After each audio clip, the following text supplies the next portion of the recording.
اعوذ باللہ من الشیطان الرجیم بسم اللہ الرحمن الرحیم الف لام میم حروف مقطعات میں سے ہیں۔ اللہ لا الہ الا ہو، کوئی معبود نہیں سوائے اللہ کے۔ الحی القیوم، وہی زندہ ہے، زندہ رہنے والی ذات ہے، زندگی دینے والی ذات ہے۔ القیوم، قائم ہے، باقی رہنے والا ہے اور باقی رکھنے والا ہے۔ نزل علیک الکتاب، اس اللہ نے آپ پر کتاب نازل فرمائی، بالحق، حق کے ساتھ۔ مصدقا لما بین یدیہ، وہ ایسی کتاب ہے جو تصدیق کرنے والی ہے، سچ بتلانے والی ہے ان کتابوں کو جو اس سے پہلے گزری۔ وانزل التوراۃ والانجیل، اور صلی اللہ نے نازل کیا ہے تورات کو اور انجیل کو۔ من قبل، اس قرآن سے پہلے، ہدی للناس، یہ کتابیں لوگوں کے لیے ہدایت تھی۔ وانزل الفرقان، اور پھر اللہ نے فرقان کو نازل کیا، حق اور باطل کے درمیان فرق کرنے والی کتاب قرآن مجید کو اللہ نے نازل فرمایا۔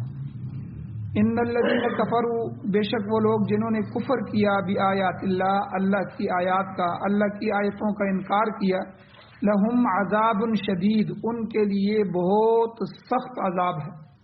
واللہ عزیز، اور یہ بات یاد رکھنا کہ اللہ تعالی غلبے والا ہے، زبردست ذات ہے، ذو انتقام، انتقام لینے والی ذات۔ ان اللہ لا یخفا، کہ بے شک اللہ تعالی کے مخفی نہیں ہے، علیہ، اس پر، شیء، کچھ بھی، فی الارض ولا فی السماء، نہ زمین میں نہ آسمان میں۔ آسمان اور زمین میں کوئی چیز ایسی نہیں ہے جو اس اللہ پر مخفی ہو۔ هو الذی، وہ اللہ وہ ذات ہے، یصورکم، جو تمہاری تصویریں بناتا ہے، تمہاری شکلیں بناتا ہے، فی الارحام، ماؤں کے رحموں میں، کیف یشاء، جیسے وہ چاہتا ہے۔ لا الہ الا ہو، اس اللہ کے سوا کوئی معبود نہیں ہے۔ العزیز الحکیم، جو زبردست ہے اور حکمت والا۔ سورہ آل عمران، اس کی یہ 6 آیتیں، ان کا آج تیسرا درس ہے۔ 2 درس ان کے متعلق پہلے بیان ہو چکے ہیں، آج تیسرا درس ہے۔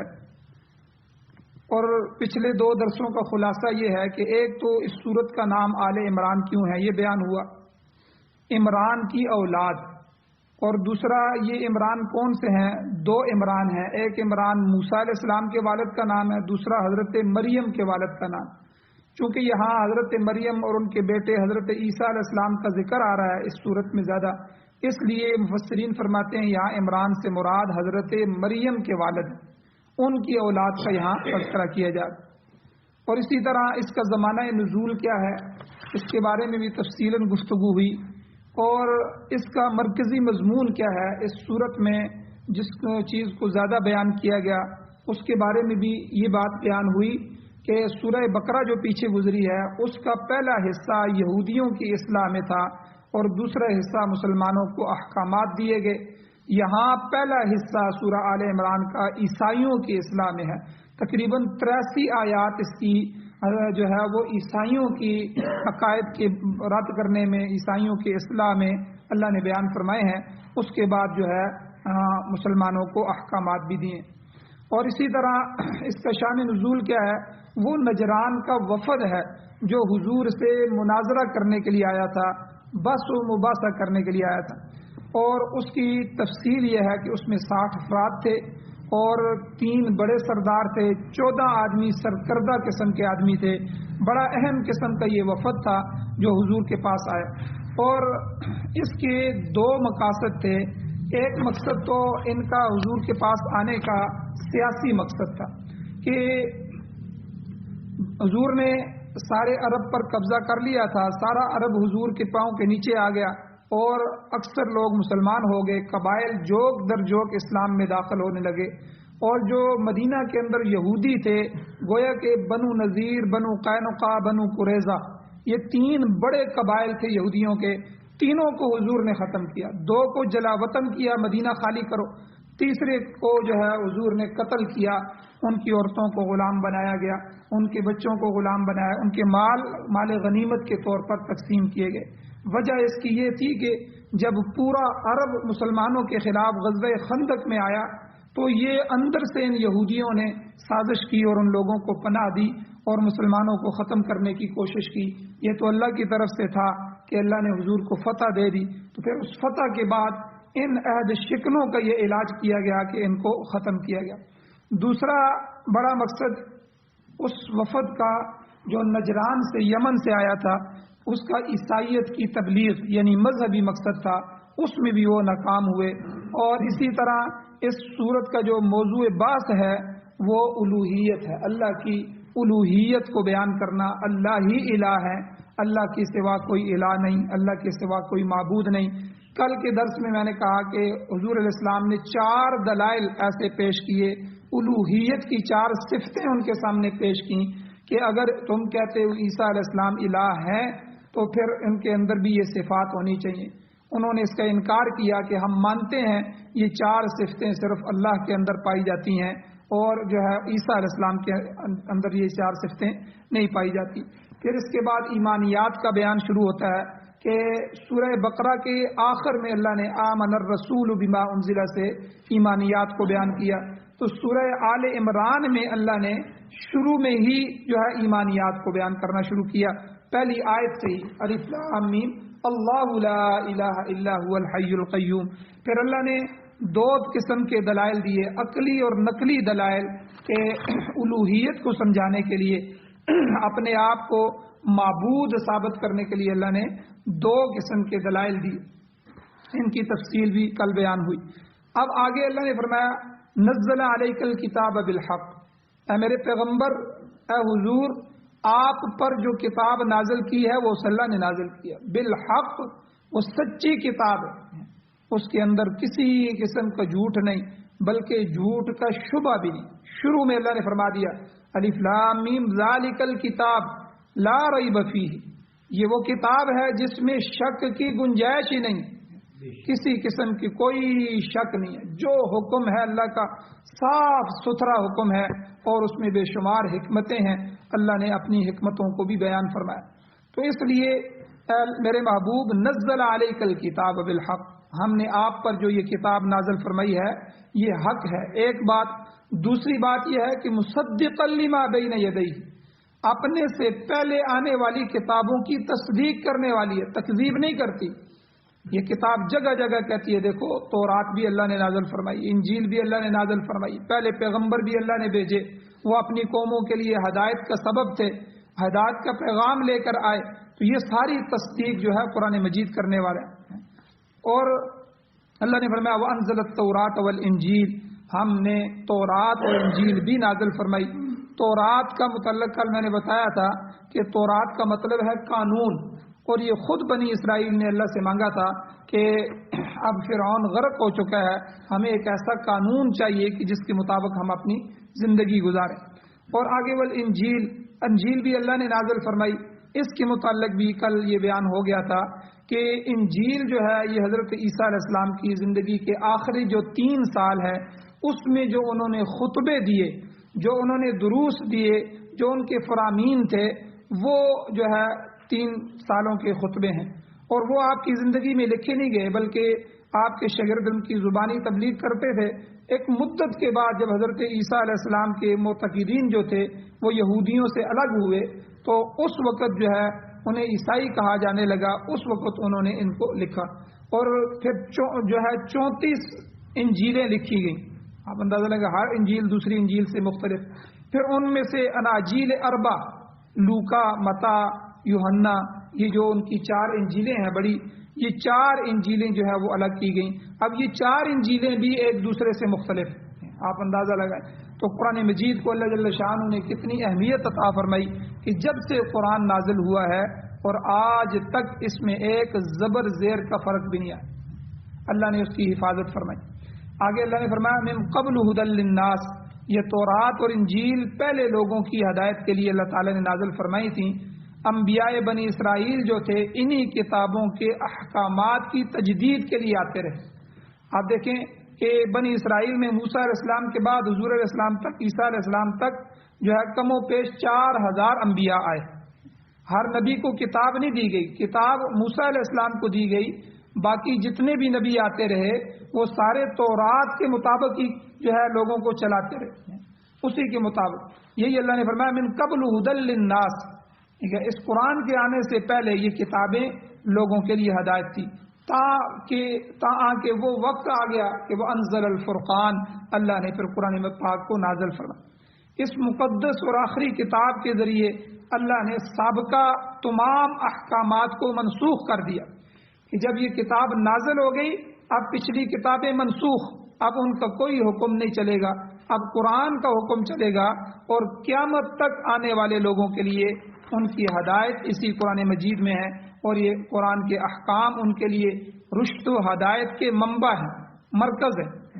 اور اس کے ساتھ ہی اللہ تعالیٰ نے نبوت کے دروازے کو بھی ہمیشہ ہمیشہ کے لیے بند فرما دیا کہ قرآن پاک بھی آ گیا، آخری نبی بھی تشریف لے آئے، اب حضور کے بعد جو ہے کسی نبی نے نہیں آنا، اور قرآن پاک کے بعد اب کسی کتاب نے نہیں آنا۔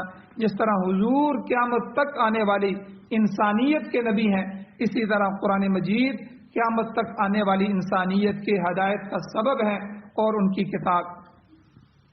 اب جو نبیوں کا کام تھا، تبلیغ کا کام، جو نبی آتے رہے پھر تبلیغ کرتے پھر دوسرا نبی آ جاتا، وہ کام علماء امت کے سپرد کر دیا گیا۔ حضور علیہ السلام کا ارشاد گرامی، حضور نے فرمایا علماء امتی کا انبیاء بنی اسرائیل، میری امت کے علماء جو ہے وہ علماء حق بنی اسرائیل کی نبیوں کی طرح ہیں۔ ایک حدیث میں فرمایا العلماء ورثۃ الانبیاء، علماء انبیاء کے وارث ہیں، یعنی جو کام بنی اسرائیل کے نبی انجام دیتے رہے وہی کام میری امت کے علماء انجام دیتے رہے۔ اور انزل الفرقان میں فرقان کا معنی ہے حق اور باطل میں فرق کرنے والا، امتیاز کرنے والا۔ جب بھی متنازع امور ہوں گے ان امور میں آخری فیصلہ قرآن کا ہو۔ قرآن مجید کے بہت سے نام ہیں، ٹھیک ہے، اس کا ایک نام فرقان بھی ہے جو اللہ نے یہاں ذکر فرمایا۔ تو قرآن پاک کو فرقان کہنے کی وجہ کیا ہے کہ قرآن پاک کو فرقان اس لیے کہا گیا کہ جب بھی اللہ کے دین کو کسی نے بگاڑنے کی کوشش کی قرآن پاک نے حق کی نشاندہی کر دی۔ تورات اور انجیل کے جو تحریف شدہ نسخے ہیں ان میں آج بھی قرآن پاک اللہ تعالیٰ کے اصل احکام کو واضح کر کے اپنے فرقان ہونے کا ثبوت مہیا کر رہا ہے۔ آج بھی قرآن پاک جو ہے اس میں فرق کرتا ہے کہ آپ تورات اور انجیل کے احکام پڑھیں، ادھر سے قرآن کے پڑھیں، قرآن بالکل واضح فیصلہ کرتا ہے یہ حکم صحیح ہے یا غلط ہے۔ اور اس کے بعد آخری آیتوں میں اللہ نے فرمایا کہ منکرین کا انجام کیا ہوگا، جو کتاب آنے کے بعد اللہ کا قرآن نازل ہونے کے بعد اب اس کو سیکھتے نہیں ہیں، ٹھیک ہے، اس کو پڑھتے نہیں ہیں یا اس کے منکر ہیں، انکار کرتے ہیں، ان کا انجام کیا ہے، ٹھیک ہے۔ اللہ نے فرمایا کہ ان واضح احکامات کے آ جانے کے بعد ان الذین کفروا بآیات اللہ، بے شک وہ لوگ جو اللہ کی آیتوں کا انکار کرتے ہیں، جن لوگوں نے اللہ کی آیات کا انکار کیا۔ اب یہاں انکار کرنا سمجھیں، انکار دو قسم کا ہے اللہ کی آیات کا انکار۔ ایک تو ہے انکار لفظی، قرآن کے ان لفظوں کو نہ مانا جائے، میں نہیں مانتا کہ یہ قرآن کے الفاظ موجود ہیں قرآن میں، یہ غلط ہیں، ٹھیک ہے، لفظوں کا انکار کیا۔ ایک ہے انکار معنوی کہ لفظوں کا انکار تو نہیں کیا لیکن معنوں کا انکار کیا کہ اس کا یہ معنی نہیں ہے، یہاں یہ معنی ہے۔ اس کی میں تھوڑی تفصیل بیان کرتا ہوں تاکہ سمجھ آ جائے کہ قرآن پاک صرف الفاظ کا نام نہیں ہے جو ہم پڑھتے ہیں، قرآن پاک الفاظ اور معانی دونوں کا نام ہے۔ جس طرح امت نے قرآن کے الفاظ کی حفاظت کی ہے، جو الفاظ حضور علیہ السلام پر نازل ہوئے حضور نے فوراً اس وحی کو لکھوایا، کاتب کو بلایا اور اس کو لکھوایا، اور اسی طرح آگے صحابہ نے پھر امت نے ان الفاظ کی جو ہے حفاظت کی ہے، اور یہاں تک کہ یہ الفاظ وہی ہمارے تک پہنچے ہوئے ہیں جو حضور پر نازل ہوئے تھے۔ آج وہی اصلی قرآن ہمارے پاس موجود ہے، اور اسی طرح وہ معنی جو صحابہ نے ان آیات کا، ان لفظوں کا حضور سے سیکھا، حضور نے اپنے شاگرد صحابہ کو سکھایا، انہوں نے اپنے شاگرد تابعین، تبع تابعین، اولیاء اللہ جتنے بھی آگے آتے رہے، سلف خلف، ان کو جو ہمارے سلف صالحین ہیں ان کو جو بھی سکھایا گیا تو وہی معنی بھی آگے تک پہنچا۔ تو اس لیے قرآن الفاظ اور معنی دونوں کا نام ہے. ہم الفاظ بھی وہی لیں گے جو حضور سے ثابت ہیں، ہم معنی بھی وہی لیں گے جو حضور سے ثابت. تو اس لیے یہاں آپ دیکھیں کہ شیعہ اور مرزئی یہ اور اسی طرح جو بھی باطل فرقے ہیں، منکرین حدیث ہیں، حدیث کا انکار کرنے والے، جماعت المسلمین کے ہمارے ہاں پاکستان کے اندر بھی لوگ موجود ہیں. تو لفظی تحریف کرنا، لفظوں کو بدلنا، لفظوں کا انکار کرنا، اس کی ان کو ہمت نہیں ہوئی. شیعہ نے تو پھر ہمت کی ہے، شیعہ کا تو عقیدہ ہے، وہ کہتے ہیں یہ قرآن بدلا گیا، صحابہ نے اس قرآن کو غلط لکھا، اس میں بہت سے جو ہے سپارے ایسے موجود تھے، بہت سی آیتیں تھیں جو انہوں نے نہیں لکھی، وہ تو اس کے قائل ہیں. لیکن اس کے علاوہ جو دوسرے فرقے ہیں، مرزائیوں کو بھی یہ ہمت نہیں ہوئی کہ وہ کہیں کہ یہ قرآن غلط ہے، اور اسی طرح منکرین حدیث کو یہ ہمت نہیں ہوئی کہ وہ کہیں کہ یہ قرآن غلط ہے. تو بہرحال لفظی تحریف کی کسی کو ہمت نہیں ہوئی، لیکن جو ہے انہوں نے معنوی تحریف کی ہے. تو نیا معنی یہاں ہم ان کو مجبور کرتے ہیں، بھائی یہ معنی تم نے کہاں سے لیا ہے. جب بھی کوئی باطل فرقہ غلط معنی بیان کرتا ہے، ہم اس کو کہتے ہیں اس کو ثابت کرو. یہ کون سی صدی کے مفسر نے یہ معنی کہ پیچھے سے لے کے آؤ اس معنی کو، کہاں سے ہمارے اسلاف اور اکابر والا معنی تم بیان کرو. مثال کے طور پر میں آپ کو بتاتا ہوں، غلام احمد پرویز جو ہے، یہ جو گزرا ہے پرویزی، ٹھیک ہے، یہ چکڑالوی پرویزی، یہ منکرین حدیث گزرے. انہوں نے حدیث کا یہ انکار کر دیا، انہوں نے کہا جی حدیث کوئی چیز نہیں ہے. تو حضور علیہ السلام ایک ڈاکیے کی طرح تھے، اللہ نے ان کو بھیجا، قرآن نازل ہوا، انہوں نے قرآن پہنچا دیا. اب حضور کی باتوں کو ہم کیوں مانیں، حدیث کو کیوں مانیں؟ اب ڈاکیے کو آپ یہ کہیں گے کہ آ کے میرا خط پڑھ کے مجھے بتا، پھر خط کے اندر کیا لکھا ہے، اس کا معنی کیا ہوگا یہ بتا. یعنی اس طرح کی باتیں کر کے امت کو حدیث سے محروم کر دی. تو بہرحال غلام احمد پرویز جو ہے، اب جب حدیث ختم ہو گئی، ظاہر بات ہے حدیث تو قرآن کی تشریح ہے، قرآن پاک کی جو آیات ہیں، جو احکام ہیں، وہ تو حدیث سے ثابت ہو رہے ہیں. اب جب حدیث کو انہوں نے ختم کیا، اب طرح طرح کے معنی بگاڑ کر انہوں نے قرآن مجید میں لیے. مثال کے طور پر جہاں اطیع اللہ و اطیع الرسول آتا ہے کہ اللہ کی اطاعت کرو، اللہ کے رسول کی اطاعت کرو، وہاں یہ غلام احمد پرویز کہتا ہے کہ یہاں اس کا معنی سینٹرل گورنمنٹ ہے، کہ اللہ اور اس کے رسول کی اطاعت سے مراد گورنمنٹ کی اطاعت کرو، جو گورنمنٹ کہے بس وہی تمہارے لیے دین ہے، اس کو مانو. اسی طرح حج کا معنی، وہ قرآن مجید میں جہاں حج کا تذکرہ آتا ہے، اس کا معنی یہ عالمی کانفرنس کرتا ہے. کہتا ہے کہ حج سے مراد یہ ہے کہ مسلمانوں کی ایک عالمی کانفرنس ہونی چاہیے کہ جس میں مسلمان اپنے فیصلے کریں، اپنے جو ہے اپنے لیے بیٹھیں اور سوچیں. یہ حج کا معنی. اور اسی طرح خدا کے محکوم ہونے کا مطلب کہ اللہ حاکم ہے، ہم اللہ کے محکوم ہیں، اللہ کے تابع ہیں.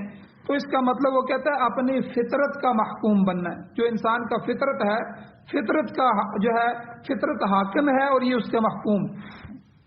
آپ دیکھیں معنی بگاڑتی ہے. اسی طرح اللہ کا معنی وہ کرتا ہے کہ جہاں بھی اللہ آئے گا اس کا معنی قانون ہوگا کہ تم قانون کی پابندی کرو. اور حور عین جو ہے، جو حور ہے، حور کا معنی وہ کرتا ہے پاکیزہ فکر، کہ جو انسان کی فکر پاک ہو جائے، فکر صاف ہو جائے، یہی حور ہے، اسی کو حور کہا گیا. اب یہ معنی انہوں نے کیوں غلط لیے؟ الفاظ نہیں بدلے، الفاظ قرآن کے وہی رہے، معنی بدل دیے. وجہ اس کی یہ تھی کہ یہ اپنے اسلاف سے محروم ہو گئے، خود بخود بڑے بن کے آگے آئے اور حدیث کا انکار کر دیا. اب مجبور ہو گئے کہ معنی کرنا تو ہے، تو معنی کیا تو پھر وہ الٹا معنی اور دائرہ اسلام سے خارج ہو گئے. اور اسی طرح دوسرے نمبر پر غلام احمد قادیانی ہے. تو قادیانی بھی معنی کو بدلتے ہیں.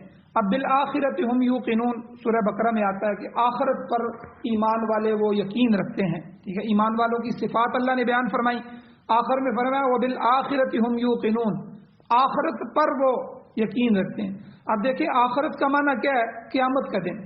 قرآن میں جگہ جگہ آیا ہے آخرت، لیکن مرزائی اس کا معنی کرتے ہیں کہ آخری نبی. اب دیکھیں معنی بدل دیا کہ جو ہے حضور کے بعد ایک نبی اور آنے والا ہے جو آخری نبی ہوگا.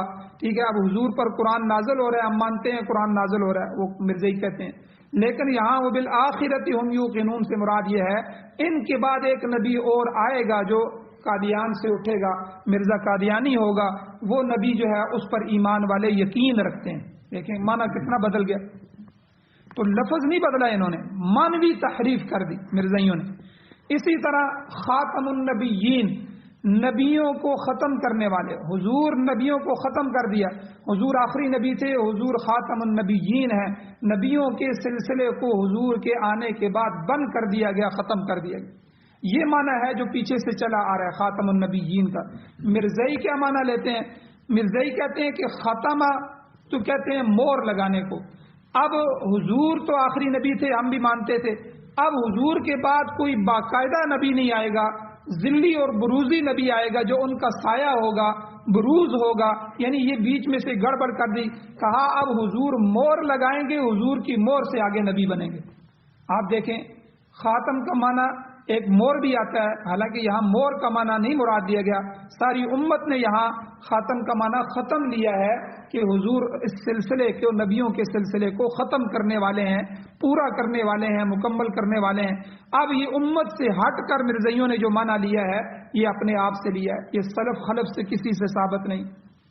تو اس لیے یاد رکھیں ان الذین کفروا بآیات اللہ، یہاں جو اللہ نے فرمایا کہ وہ اللہ کی آیات کا انکار کرتے ہیں، تو یہ انکار دونوں طرح ہے، یا تو لفظوں کا انکار کرتے ہیں جس طرح شیعہ نے کیا کہ وہ تو کہتے ہیں جی قرآن مجید کے تو 70 سپارے تھے اور پتہ نہیں 70,000 آیات ہیں، اور صحابہ نے جب قرآن کو جمع کیا، نعوذ باللہ اتنا یہ لعنتی فرقہ ہے، کہتے ہیں جی یہ قرآن محرف ہے، جس طرح پہلے کتابیں تحریف شدہ ہیں، صحابہ نے بھی اس میں سے بہت سی چیزیں نکال دی۔ تو بہرحال یہ تو لفظی تحریف ہے۔ اسی طرح مانوی تحریف یہ ہے، جس طرح میں نے ابھی کہا غلام احمد پرویز منکرین حدیث کرتے ہیں، ٹھیک ہے، جماعت المسلمین والے، یا اسی طرح جو ہے مرزائی کرتے ہیں، یہ مانوی تحریف ہے۔ تو اس لیے قرآن کی نہ ہم لفظی تحریف ہونے دیں گے، نہ ہم قرآن کے معنی کو بدلنے دیں گے۔ تو جو الفاظ اللہ نے وحی کے ذریعے حضور پر نازل فرمائے، حضور نے کاتبوں کو بلا کر لکھوائے، صحابہ نے کسی نے چمڑے پہ لکھا، کسی نے پتھروں پر لکھا، کسی نے ہڈیوں پر قرآن لکھا، کسی نے جو ہے ورق پر لکھا، تو کسی نے جو ہے وہ کھجور کے پتوں پر لکھا۔ قرآن مجید کو اس ٹائم جو ہے ورق اتنے نہیں ہوتے تھے اور جو ہے نایاب تھے، اس لیے جہاں جس کو میرا قرآن کو محفوظ کر لیا۔ پھر جب صحابہ نے مل کے اس کو جمع کیا تو ساری وہ چیزیں لائی گئیں، پوری تصدیق کے ساتھ جو ہے قرآن مجید کو جمع کیا گیا، اور پھر جو ہے وہ صحابہ اکرام نے اس کو یہ ہمارے سامنے پیش فرمایا۔ تو جس طرح الفاظ جو ہے محفوظ ہیں، اسی طرح معنی بھی محفوظ ہے۔ اب یہاں بھی اللہ نے فرمایا کہ ان الذین کفروا بآیات اللہ، جن لوگوں نے اللہ کی آیات کا انکار کیا، تو یعنی عیسائیوں اور یہودیوں کو اشارہ ہے کہ انہوں نے اللہ کے احکام کو اپنی من مرضی کے معنی پر پہنائے اور اپنے گرد و پیش میں آپ بھی نظر دوڑائیں۔ ایسے منکرین آیات کی آج بھی کمی نہیں ہے جو اللہ کی آیتوں کے معنی اپنی خواہش کے مطابق کر کے مخلوق خدا کو گمراہ کر رہے ہیں۔ اگرچہ آج اللہ کے اس آخری کلام کی تحریف لفظی تو ممکن نہیں ہے، مگر کتنے ہی پیٹ کے پجاری ایسے ہیں جو مانوی تحریفات کر کے اللہ کے غضب کا نشانہ بن رہے ہیں۔ ایسے ہی منکرین کے متعلق اللہ نے فرمایا لہم عذاب شدید، ان کے لیے سخت عذاب ہے، جب اللہ کی پکڑ آئے گی تو وہ اس سے نہیں بچ سکیں گے، کیونکہ اس کی وجہ یہ ہے کہ واللہ عزیز، اللہ تعالیٰ غلبے والا ہے، اسے ہر چیز پر غلبہ حاصل ہے، اس کی گرفت سے کوئی نہیں بچ سکتا، اس کے سامنے کوئی چلاکی کام نہیں آ سکتی، کوئی ہیلا سازی کام نہیں آئے گی، اور ذو انتقام، وہ اللہ بدلہ لینے والا ہے، وہ ظلم اور زیادتی کی رسی کو دراز ضرور کرتا ہے، وہ ظالم کو موقع ضرور دیتا ہے، اس کی رسی کو ڈھیلا چھوڑ دیتا ہے، مگر جب اپنے باغی سے انتقام لینے پر آتا ہے تو اس کے راستے میں کوئی چیز رکاوٹ نہیں بن سکتی، کوئی حائل نہیں ہو سکتی۔ اسی لیے میں بھی اپنی دعا میں اس کو شامل کرتا ہوں، آپ بھی ہمیشہ کیا کریں، اے اللہ ہمیں اپنے غضب سے، اپنے انتقام سے اور اپنی نفرت سے، اپنا بدلہ لینے سے ہمیں محفوظ فرما۔ تو یہ دعا کرتے رہیے۔ تو اللہ ذو انتقام ہے، اللہ انتقام لینے والے ہیں۔ آگے اللہ تعالیٰ نے فرمایا کہ ان اللہ لا یخفی علیہ شیء فی الارض ولا فی السماء، زمین و آسمان کی کوئی چیز اللہ تعالیٰ سے مخفی نہیں ہے، چھپی ہوئی نہیں ہے، اس کا علم ہر چیز پر محیط ہے۔ مقصد یہ ہے کہ اے اہل کتاب خوب سمجھ لو کہ اللہ تعالیٰ تمہاری سازشوں سے بے خبر نہیں ہے۔ حضرت عیسیٰ علیہ السلام کو خدا کا بیٹا کہتے ہو، اور یہ لوگ جس طرح اس کی توحید، اللہ کی توحید میں خلل ڈال رہے ہو، ٹھیک ہے، اللہ کے ساتھ اس کا بیٹا بنا دیا تم نے۔ اللہ تعالیٰ ان کی تمام سازشوں سے واقف ہے، اور یہ تمام باتیں ان کے اعمال ناموں میں لکھی جا رہی ہیں، وقت آنے پر اس کا بدلہ چکایا جائے گا۔ اس لیے یہ بات یاد رکھنا، تم سے تو کوئی چیز چھپ سکتی ہے، لیکن اللہ سے زمین و آسمان کے اندر کوئی ایک ذرہ بھی ایسا نہیں ہے کہ جو اللہ سے چھپ سکے۔ آگے اللہ تعالیٰ نے آخری آیت میں اپنی قدرت تامہ کا اظہار فرمایا، پھر نرمی فرمائی، فرمایا هو الذی، وہ اللہ وہ ذات ہے، یصورکم فی الارحام کیف یشاء، کہ جو ماؤں کے رحموں میں تمہاری تصویریں بناتا ہے جس طرح چاہتا ہے۔ بچے کی ظاہری شکل و صورت کیسی ہو، اس کا رنگ گورا ہونا چاہیے یا کالا ہونا چاہیے، گندمی رنگ ہو یا سرخ ہو، ٹھیک ہے، یہ سب اس کی قدرت تامہ کا شاہکار ہے کہ وہ اس طرح کرتا ہے۔ اور پھر اس آدمی کا نیک بخت ہونا، جو ہے بد ہونا، عقل مند ہونا، بے عقل ہونا، سعید اور خوشبخت ہونا، شقی اور بدبخت ہونا، یہ سب اس کے علم اور قدرت میں ہے۔